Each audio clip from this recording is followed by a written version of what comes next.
Welcome to this video.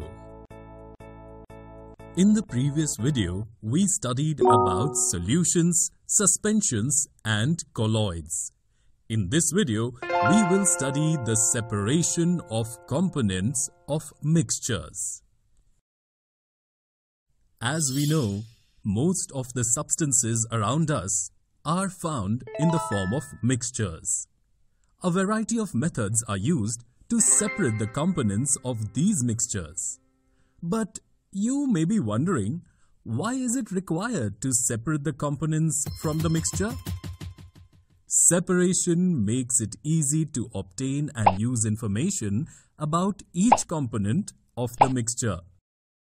The heterogeneous mixture can be separated by simple physical processes such as selecting by hand, filtering and sieving, etc. But can we separate all the mixtures by physical processes?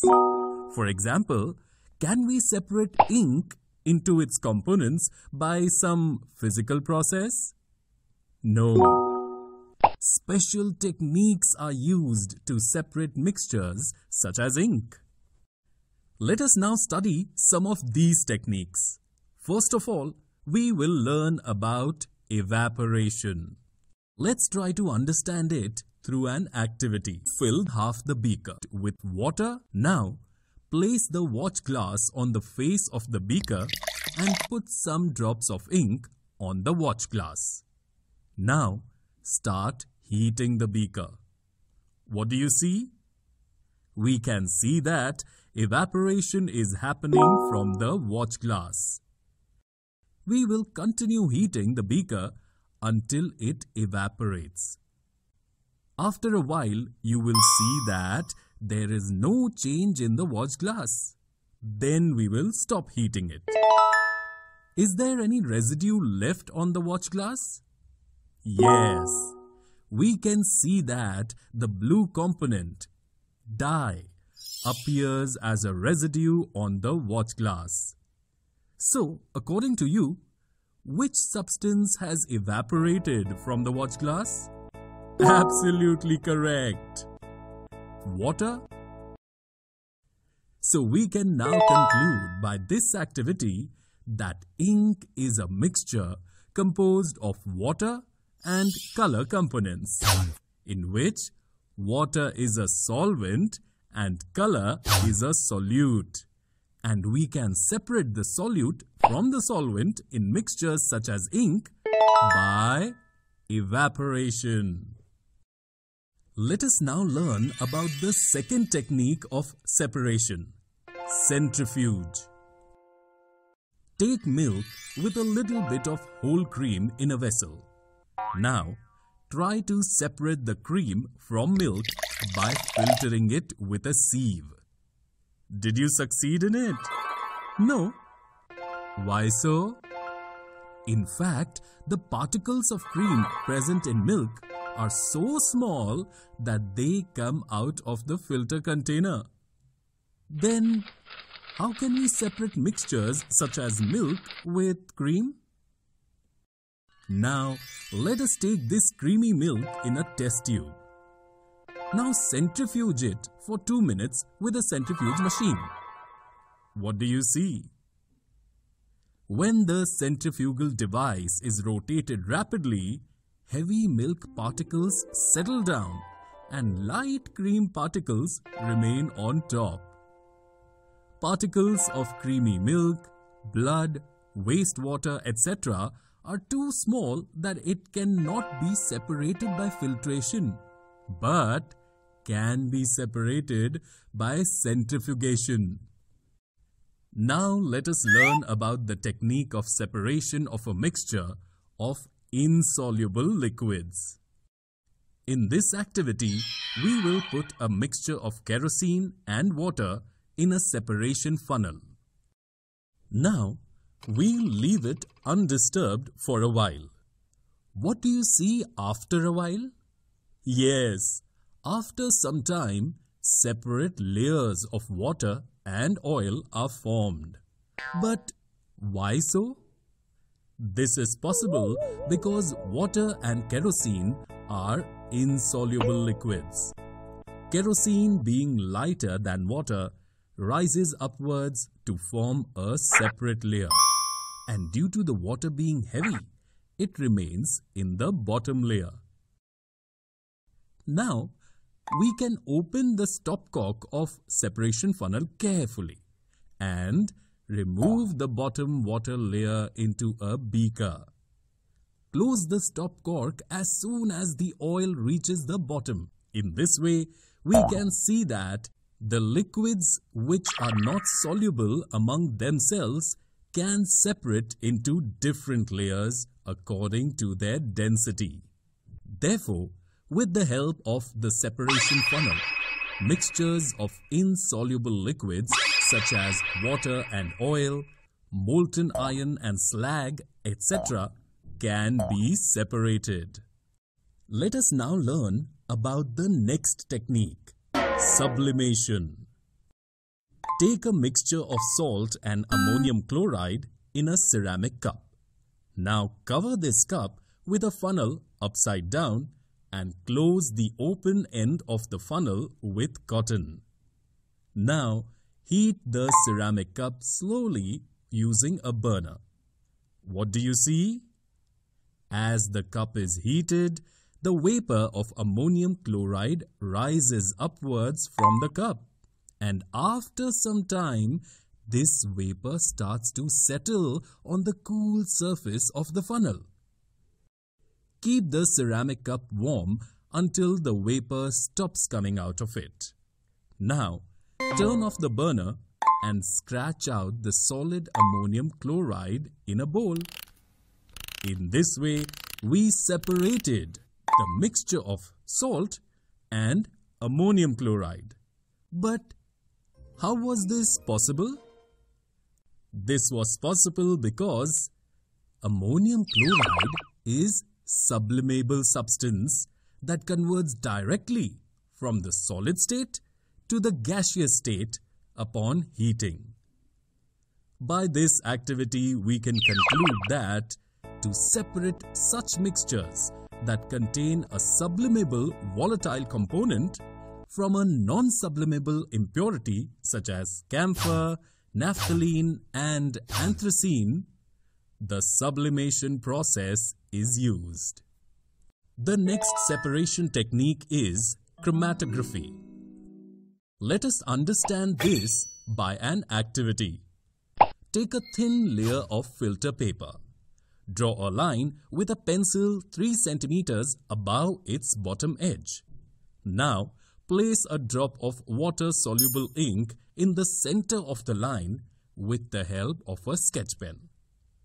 Allow this drop to dry. Now, take some water in a jar and keep this filter paper in such a way that it stays just above the surface of water. Now leave it undisturbed. What do you see? Different colors are seen on the filter paper. How did this happen? Why did this happen? As the water moves upwards on the filter paper, it also takes the dye particles along with it. Often the dye is a mixture of 2 or more colors. The color component, which is more soluble in water, rises faster, and thus the separation of colors becomes possible. This method of separating components from a mixture is called chromatography. It is a method used to separate solutes that dissolve in the same type of solvent. For example, in separating pigments from natural dyes, separating drugs from blood, etc.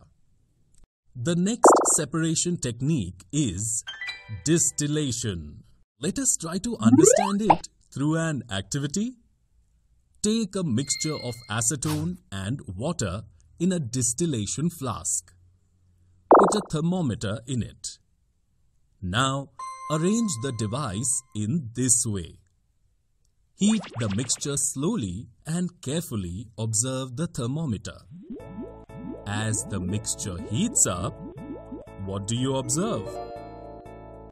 vapor distillation of acetone appears to rise in the flask at approximately 56 degrees Celsius. This acetone vapor passes through condensation, it starts condensing and again accumulates in the beaker in the liquid phase.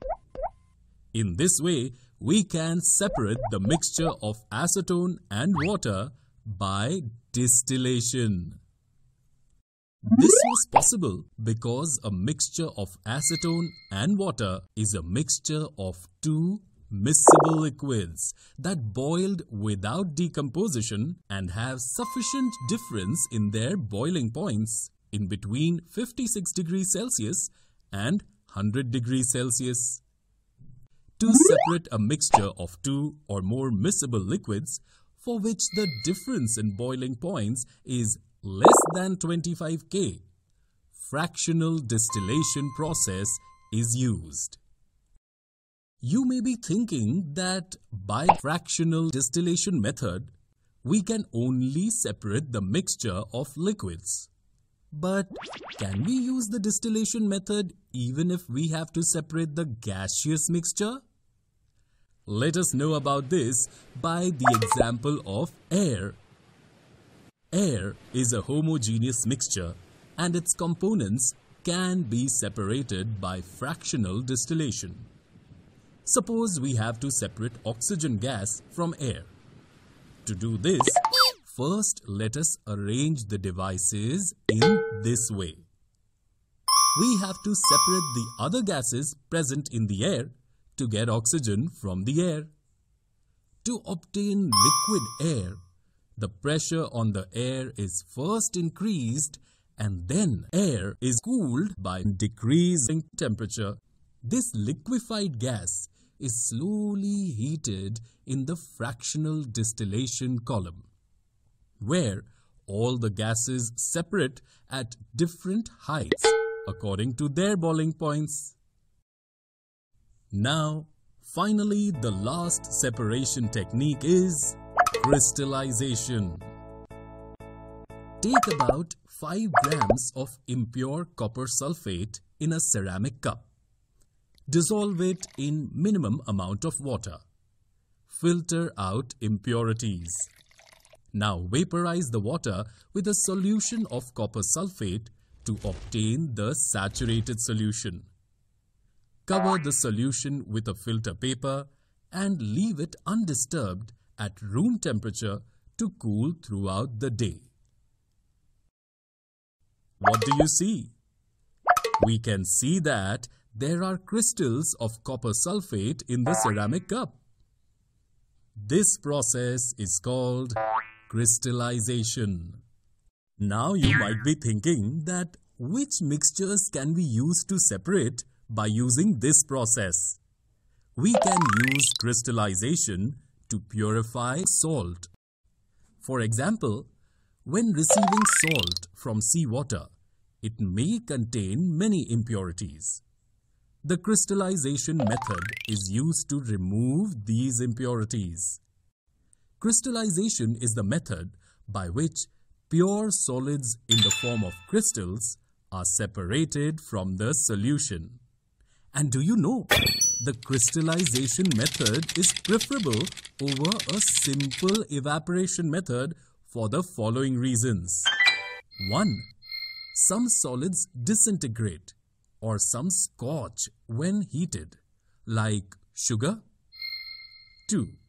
Even after filtration, some impurities can remain in the solution if the impurities are dissolved in the solvent. These impurities can contaminate the solid when evaporated. Thus, according to the nature of the mixture, we can get pure substance by using any of the methods we have learned. Friends, today we studied separation of components of mixtures.